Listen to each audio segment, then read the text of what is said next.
a Saturday as a meal. The reason why we have the park built here is that during our colonial period, this grounds was where the British played polo. So this was called the Old Polo Grounds and meant for only British.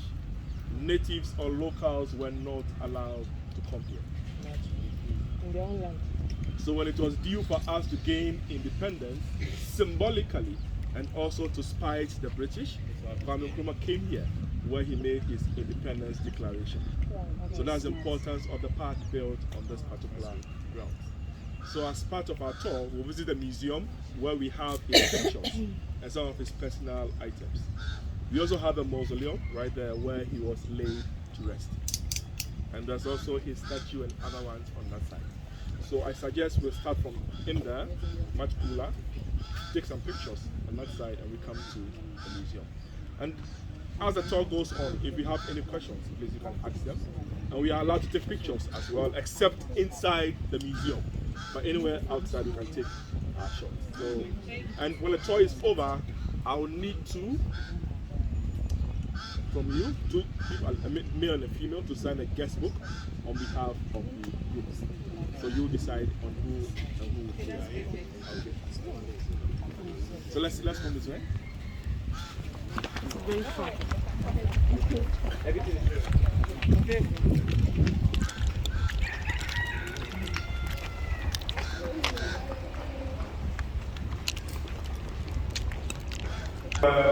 Our first president, Kwame Nkrumah, was finally laid to rest. And since he died, this happens to be his third burial place. Dr. Nkrumah was from the western part of Ghana, a town called Accra. And since 2009, his birth date, September 21st, has been part of our national public holidays. It's called the Nkrumah Memorial Day. He had his early education around his hometown, but was trained as a teacher in Accra, a school we call HTH School.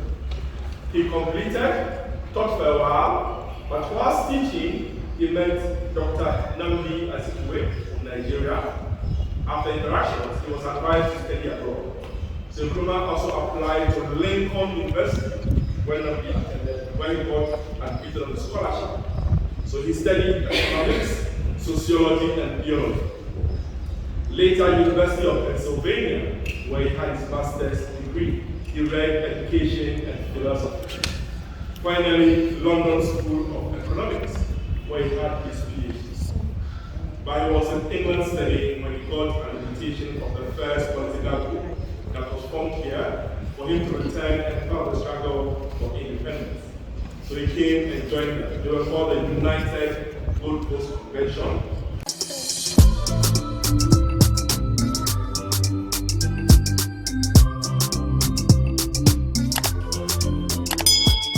And he was their general secretary.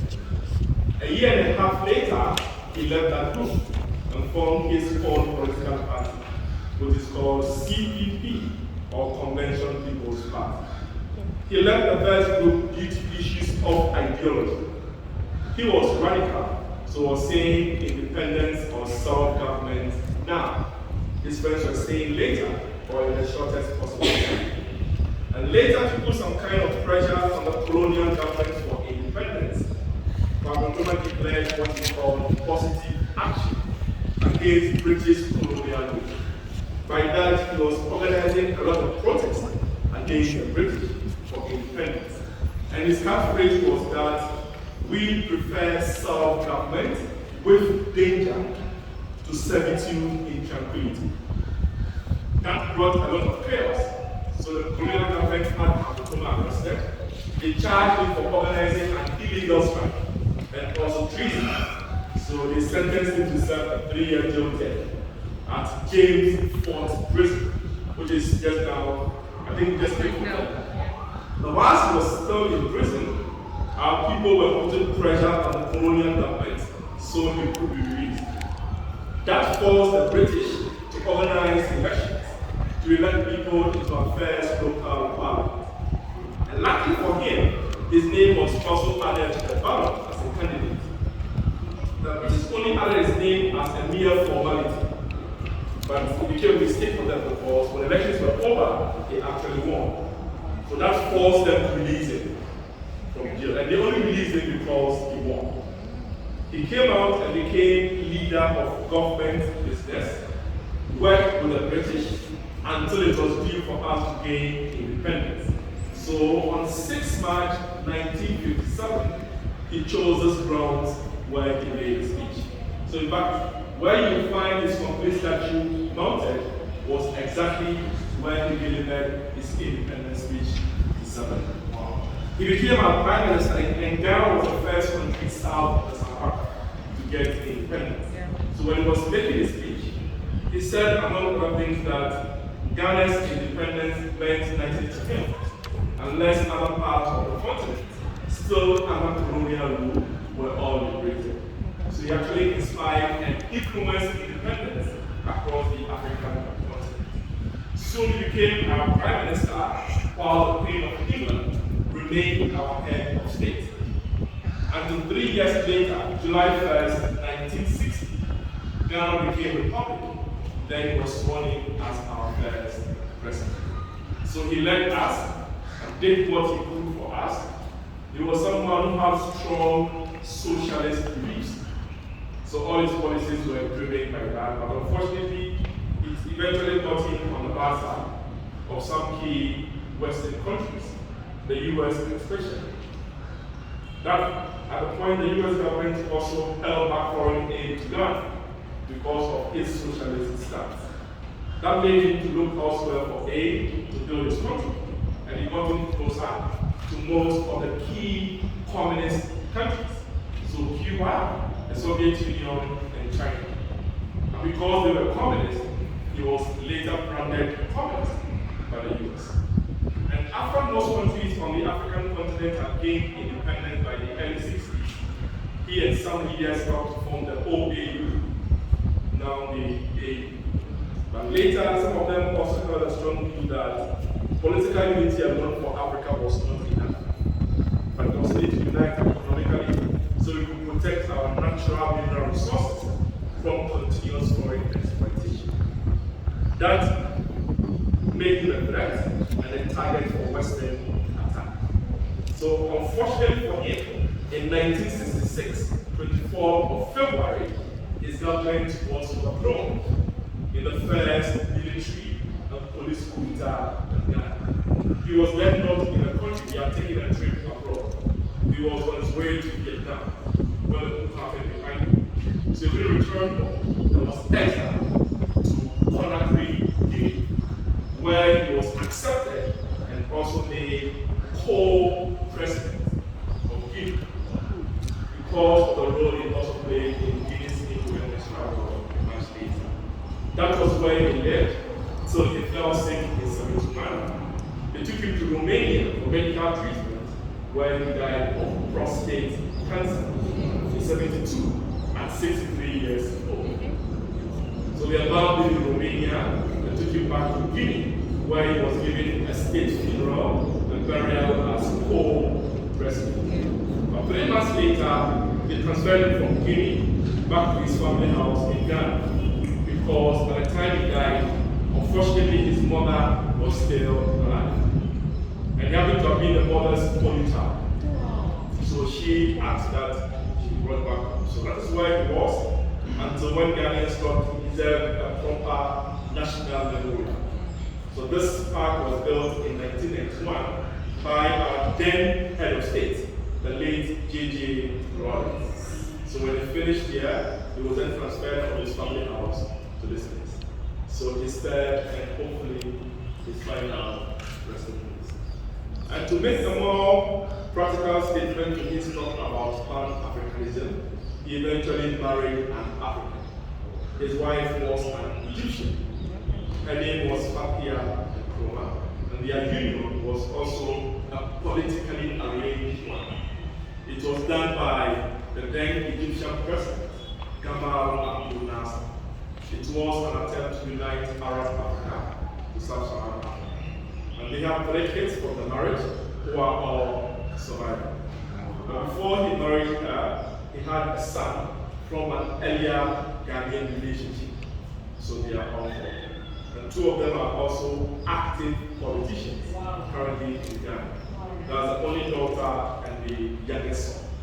But they are also in different political parties. Wow. His wife died only in 2007, back in Egypt. And not long after she passed, the news came from the children that during her last days, one of her wishes was to be buried near her husband. So that was discussed by the then government. It was agreed. They brought her back, gave her also a state funeral, and then they also brought her. She was laid to rest on that side. She's very good. The Egyptian, right?